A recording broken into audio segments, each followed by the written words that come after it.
Hi friend, नमस्कार. तर चला माझ्या नवीन एका रेसिपीमध्ये तुमचे स्वागत आहे. तर चला आज आपण बनवणार आहे शिळ्या पोळ्याचे चुरमा. तर बघू शकता तुम्ही, मी हे ना रात्रीच्या मुद्दाम शिळ्या पोळ्या करत असते, कारण पीठ भिजवतानाच मी थोडंसं एक्स्ट्रा भिजवते आणि ना मला खूप आवडतं चुरमा. तर बघू शकता तुम्ही, मी हे 5 पोळ्या आहेत तर याचा चुरमा बनवणार आहे.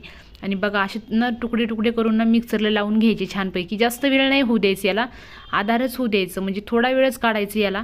लगेच फास्ट थोडा वेळच लावलं ना आपण याला, जास्त बारीक नाही काढायचं. जास्त बारीक काढल्यावर ना छान टेस्ट लागत नाही त्याची. तर तुम्ही बघू शकता, तर जास्त जाड पण नाही आणि बारीक पण नाही, एवढे छान ना असं चुरमा झालेला आहे. आणि तुम्ही पोहे खाल्ले ना, तर पोह्यानं सुद्धा तुम्ही जर पोहे खाल्ले समजा आता नाश्त्याला, तर पोह्यानं सुद्धा पित्त होतं, ॲसिडिटी होती, कोणाला ना खूप त्रास होतो म्हणजे पित्त वगैरे झाल्याच्या नंतर.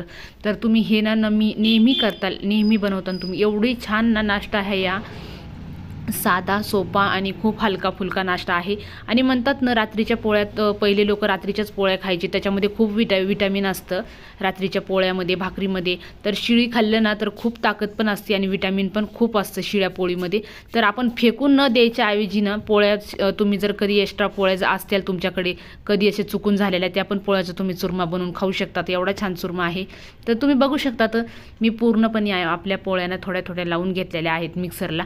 तर आता आपल्या पोळ्या पण झालेल्या आहेत. तर तेवढं भांडं लावून घेतलं ना मी, पूर्ण आपल्या मिक्सरला लावून घेतल्याच्यानंतर पूर्ण पोळ्या होतात. तुम्ही बघू शकता, आमच्या घरी ना मुलांना, मोठ्यांना, छोट्यांना खूप आवडीनं खातात. चुरमा म्हणलं ना तर मुद्दाम म्हणतात चुरमा बनव आपल्याला. ज्या दिवशी सुट्टी असली ना त्या दिवशी तर सगळ्यांना चुरमा खूप आवडतो आणि मी नेहमी बनवत असते. मला खूप आवडतो असा चुरमा. आणि आम्ही एकदा बनवला ना, आम्हाला 4 वाजेपर्यंत भूक लागत नाही, एवढा छान चुरमा आहे. तुम्ही एकदा बनवला, नेहमी बनवता तुम्ही. साधा सोपा आहे. इथं लसणाच्या काचळ्या घेतलेल्या आहेत, चवीनुसार आपण मिरची घेतलेली आहे, इथं कांदा कापून घेतलेला आहे. तुम्ही कांद्याचं प्रमाण कमी जास्त करू शकता, हिरवी मिरचीचं कमी जास्त करू शकता. आणि मग लसण आणि शेंगदाणे घेतलेले आहे. तुम्ही बघू शकता, मस्त आपल्याला हे मिक्सरला लावून घ्यायचे. थोडे जाडसरच काढायचे, बारीक नाही काढायचं. उगं आधार थोडंसंच एकाच याच्यावर, पहिल्याच याच्यावर थोडंसंच होऊ द्यायचं. आणि इथं चवीनुसार मीठ लावलेलं आहे. मी जाडसर काढून घेणार आहे मी याला आता.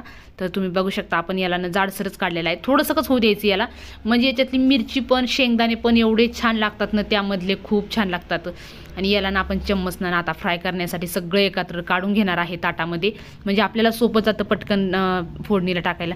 आणि ताजी ताजी खूप गावरान कोथिंबीर आलेली होती दारावरती ताजी, तर लगेच मी ताजी कोथिंबीर घेतलेली आहे. आता याला ना आपल्याला काड्यासहित लांबपर्यंत कापून घ्यायचं आहे. तुम्ही बघू शकता, इथं ताजी ताजी कोथिंबीर खूप छान वास येत होता तिचा. तर बघा, इथं मी कढई तापायला ठेवलेली आहे. यामध्ये ना 3 पळ्या मी तेल टाकून घेतलेलं आहे. तुम्ही कमी जास्त तेलाचं प्रमाण करू शकतात, कारण आपल्या ना कोणाला कमी तेल आवडतं, कोणाला जास्त आवडतं. तेलाचं प्रमाण तुमच्या अनुसार तुम्ही घेऊ शकतात. यामध्ये जिरा टाकून घेतलेला आहे मी. मोहरी आवडत नाही आमच्या घरी माझ्या मिस्टरांना, म्हणून मी मोहरी नाही टाकलेली. तर मी जिरे टाकलेले आहे आणि आपला कांदा फ्राय करायला टाकलेला आहे. त्यांना खूप आवडतं असं चुरमा, खूप म्हणजे खूप आवडतो त्यांना. कितीही असं तुम्ही पाची पकवानाचं ताट दिलं ना तरी पण त्यांना नाही आवडत समोर आलं तर. पण चुरमा असला ना तर ते पहिले चुरमाच खाणार, ते नाही खाणार. एवढं छान त्यांना आवडतं. मुलांना पण खूप आवडतं आमच्या घरात. तर बघू शकता तुम्ही, मी मस्तपैकी मी यामध्ये ना ब्राऊन कलर झाला आता याचा. त्यामध्ये हळद टाकून घेतलेली आहे. आणि ह्यामध्ये ना आपण ते जाडसर मिरची, हिरवी मिरची आणि ते काढून घेतलेलं होतं मिक्सरला लावलेलं, ते ह्यामध्ये ॲड करून घेतलेलं आहे. आणि बघा तुम्ही, एवढा छान चुरमा लागतो ना हा, खूप छान चुरमा लागतो. तुम्ही एकदा बनवला ना, तुम्ही नेहमी बनवता, कारण की एवढा टेस्टी लागतो ना. याच्यातनं आपण मस्त कोथिंबीर ॲड करून घेतलेली आहे. बारीक गॅसवरती होऊ द्यायचं हे, म्हणजे करपतही नाही आणि खूप छान लागतं. मीठ कमी प्रमाणात टाकायचं, कारण की आपल्या पोळ्यामध्ये पहिले मीठ टाकलेलं असतं आपण ना, खरट नाही होऊ आपल्या हे आपला चुरमा, म्हणून कमी प्रमाणात मीठ टाकायचं आपण यामध्ये. आणि मग कमी प्रमाणात मीठ टाकून घेतलं ना तर छान होतात आपले चुरमा. तर बघू शकता तुम्ही, मस्तपैकी हे फ्राय होत आहे चुरमा. मस्त आपला चुरमाचा वास खूप छान येतोय. आणि चुरमा एवढा छान लागतो ना हा, खूप छान लागतो. आमच्या 3-4 हा नाश्ता झालेला होता.